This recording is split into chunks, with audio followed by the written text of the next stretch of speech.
आप पता है किन चीजों में बिजी हो। मैं बहुत से बच्चों से मिलता रहता हूँ, बात करता हूँ और देखता हूँ कि वो बहुत दुखी है, बहुत परेशान है। पूछा कि भाई तुम्हारी क्या दिक्कत है, क्यों परेशान हो? तो बोलता है कि मैं किसी व्यक्ति को मैसेज करता हूँ और व्हाट्सएप पे मेरा मैसेज चला जाता है और वो मेरा मैसेज सीन करके छोड़ देते हैं। फिर मैं आधे घंटे तक बार बार व्हाट्सएप पे देखता हूँ कि वो व्यक्ति कब ऑनलाइन आएगा, मेरे मैसेज का कब रिप्लाई करेगा।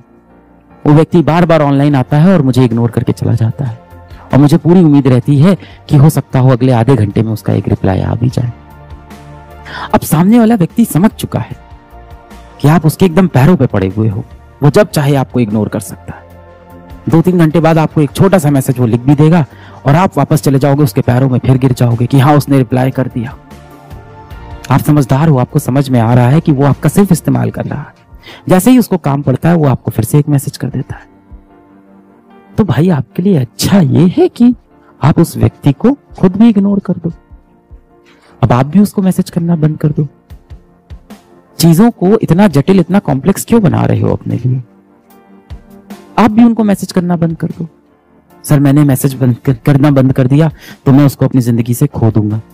ऐसे व्यक्ति को खो देना ही आपके जीवन के लिए बेहतर है। आप भी उसे इग्नोर कर दो।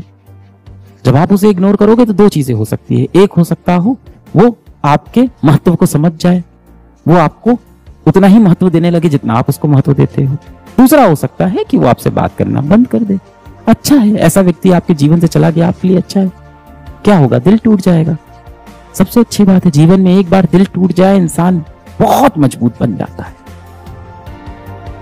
एक बार तो दिल हर किसी का टूटना चाहिए, मजबूती देता है आपको अंदर तक। फिर आपके अंदर लड़ने की ताकत आ जाती है जमाने से। और मैंने बोला ना, दिल का टूटना जो होता है टेम्परेरी लॉस होता है आपका।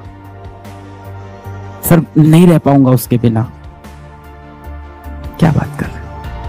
1 दिन, 2 दिन, 1 महीना, 3 महीना, 6 महीना, 1 साल वापस तो आ ही जाओगे। देखो यही जीवन का कठोर सत्य है। हमारे सबसे नजदीकी लोग इस दुनिया से चले जाते हैं कई बार और फिर भी हम जीवित रहते हैं। आप देखो भगवान श्री कृष्ण ने भी अर्जुन को यही बोला था। महाभारत के समय भगवान श्री कृष्ण ने अर्जुन को यही बोला था कि हे अर्जुन, जिन लोगों को तू समझ रहा है कि तेरे मृत्यु के बाद ये जी नहीं पाएंगे, ये हाँ तेरे मृत्यु के बाद ये रोएंगे, दुखी रहेंगे, पर कुछ समय पश्चात ये तुझको भी भूल जाएंगे। ऐसी ही मेरी माया है, दुनिया की माया ऐसी ही। तो आपके लिए अच्छा होगा कि ऐसे लोगों से अब आप पीछा छुड़ा लो जीवन का। क्यों चीजों को इतना जटिल करना है? अगर आपको वो इग्नोर कर रहा है तो क्यों आपने मन में एक पागलपना बसा लिया है? आप बहुत होनहार थे, आपको याद है आप कितने होनहार थे? आप बचपन में कितना अच्छा कर रहे थे अपनी पढ़ाई में, अपने खेल में। हो सकता हो आप बहुत अच्छे ओरेटर थे, स्पीचेस देते थे, है ना? आप बहुत अच्छे से खुद को रखते थे, हमेशा बाल झाड़ के खुद को ग्रूम करके रखते थे। क्या हालत बना ली बेटा आपने अपनी? किस चीज के लिए? किसी एक व्यक्ति के लिए ऐसा करोगे आप? इसलिए भगवान श्री कृष्ण ने आपको ये जीवन दिया था कि एक व्यक्ति के ऊपर पूरा जीवन आप निछावर कर दोगे, वो भी उसके ऊपर जो आपको महत्व नहीं देता है।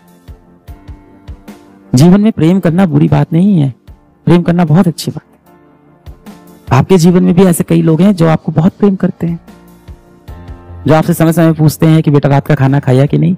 जब आप उनसे बोलते हो कि मम्मी 1 रोटी दे दो तो वो 2 रोटी दे देते हैं। जिनसे आप जितना भी चिढ़ के बात कर लो, जितना भी गुस्से में बात कर लो, खुद आके आपसे कई बार माफी भी मांग लेते हैं। क्या हुआ, मुझसे नाराज हो क्या बेटा? जाहिर सी बात है कि वो आपसे बेतहाशा प्रेम करते हैं। तो ऐसे लोगों से प्रेम करो ना। बात समझ में आई? यही है, आप सब जो मेरे से इतनी क्वेश्चन पूछते रहते हो कि बैकलॉग कैसे सॉल्व होगा, मोटिवेशन कैसे आएगा, इन सब का जो सोल्यूशन है इन्हीं बेसिक चीजों में अब बचा हुआ है। मैं यहाँ एक कोई स्ट्रेटजी लिख दूं मोटिवेट होने की, यहाँ कोई मैं मोटिवेशनल ज्ञान आपको दे दूं, उससे आप मोटिवेट हो जाओ, वो एनर्जी आपके अंदर 1-2 दिन रहेगी। बात आ गई है जो सत्य है वो सुनने की, उसको अब समझने की। अपने जीवन का सत्य समझो।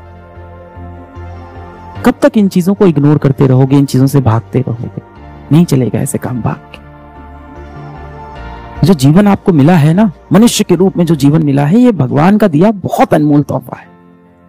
बस किया क्या, इस दुनिया ने आपको डरा दिया कि जीवन बहुत कठोर है, जीवन जीना बहुत कठिन है, संसार में बड़ी मुसीबत है, जिंदगी एक दानव है, ऐसा आपको डरा दिया गया है।